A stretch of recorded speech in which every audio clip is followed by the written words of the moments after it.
Hey guys, today we're going to be talking about the best Samsung TVs to buy in 2025. We've got all the flagships lined up. We got QD OLED, 4K mini LED TVs, 8K mini LED TVs, and of course, lifestyle TVs, all right here in this video. So let's get into it.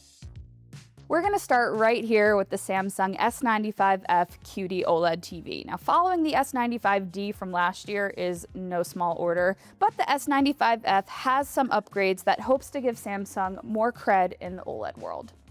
The S95F upgrades from a 144Hz refresh rate to a 165Hz refresh rate, right on par with the interest we're seeing in using OLED TVs as gaming PC monitors. So that's good, but otherwise the S95F features Samsung's upgraded 3rd generation EL panel and the NQ4 AI Gen 3 processor. This TV also features an upgraded version of the glare-free OLED treatment that first debuted last year. I love it. I love that TV manufacturers are even copying Samsung with it. And even with all this lighting in here, the colors look great. The contrast is about as good as you can ask for, but we actually have a few benchmarks that give a bit more context on the performance and picture quality.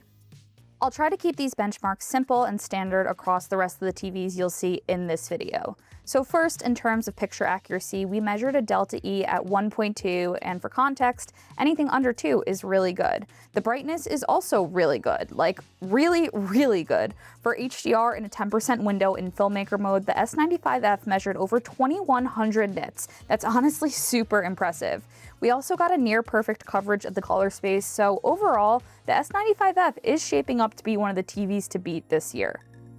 One more thing I really like about the S95F is that it has the One Connect box. You guys are probably sick of me talking about the One Connect box at this point, but I like that Samsung uses it on OLED. You can enjoy this really thin, clean look while having the convenience of offloading all the ports to somewhere a little bit easier to access.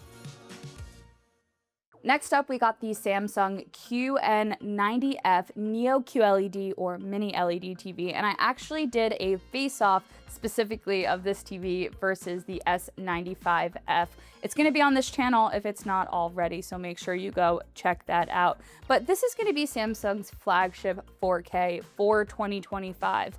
And what you're going to experience here compared to the other flagships in the set is this glare-free technology. We're seeing that throughout Samsung's lineup, but also the most size flexibility. We're starting down at 43 inches and going all the way up to 115 inches.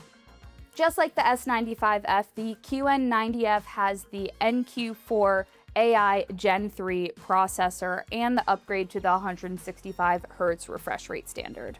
Mini LED TVs are on the up and up in terms of popularity, and there is a good reason why. Let's look at the test results that we pulled from the QN90F. For the QN90F, we've got an accuracy score of under 2 as well, and for HDR brightness in that same 10% window, also just over 2100 nits. So the S95F and QN90F are pretty much neck and neck in that regard. Again, going back to everything I was saying about OLED, specifically QD OLED, really closing the gap in performance. We do see slightly worse color coverage, closer to 93%, but that doesn't worry me too much until we can test this in the lab. For all intents and purposes, this is the Mini LED TV in Samsung's 2025 TV family that you're going to want to take a look at. But believe it or not, there is a step up. 8K TVs tend to be pretty polarizing, but Samsung's QN990F Neo QLED 8K TV might just change your mind. With the 990F, you're going to see a lot of the features I've already discussed with the OLED and the 4K, including the glare-free display, the AI processing, but of course, upscaling is going to be the big story here. So if you want to enjoy content, especially on those larger screen sizes that are upscaled properly, there is a lot of reason to like 8K. Now, the availability of content is still very limited, so I'm not saying that this is the year that you need to buy an 8K, but our performance results are pretty interesting. Looking at the QN990F 8K, a bit lower down in some of our categories actually. We measured 1400 nits in the same 10% window in HDR, but a solid 95% coverage of the color space. If you guys have seen my videos before, you know I can kind of be a frame TV hater, but it looks like I'm gonna have to throw that all out the window with the Samsung Frame TV Pro. It's Pro because the performance is more in line with Neo QLED or Mini LED TVs. This single-handedly fixes the biggest drawback of previous frame TV models, which was picture performance and quality. Let's look at the numbers.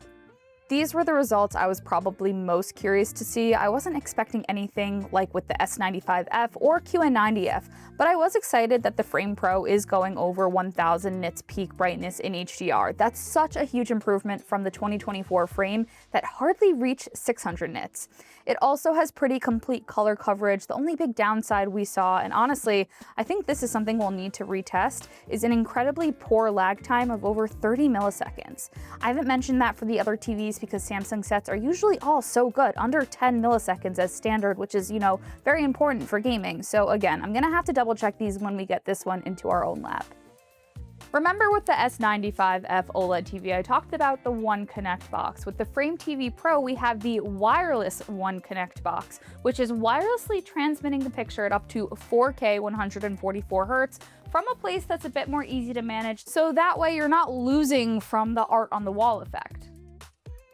This is an art TV, so I've got to talk about the art, of course. This is the Samsung Art Store. There are quite literally hundreds and hundreds of options of art to explore, display.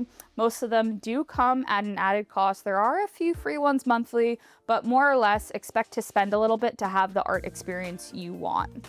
But what's new for 2025 is that the Samsung Frame TV is no longer the only Samsung TV with Art Store access. Other TVs I've talked about in this video will be getting the Art Store, but if you want to have the true art on the wall experience with the frame, with the 01 Connect box, you're going to be looking at the Frame Pro. That said, it's going to cost you. Blame it on social media, but the Frame TV Pro is the one that I'm most excited about for 2025. So I'm gonna end the video here so I can enjoy it just a little bit longer. Make sure you're subscribed to this channel so you don't miss any of the Samsung 2025 TV reviews right here on this channel. And let me know in the comments which one you wanna see first, and I'll see what I can do. Otherwise, that's it for me. Thanks for watching. I'll catch you next time.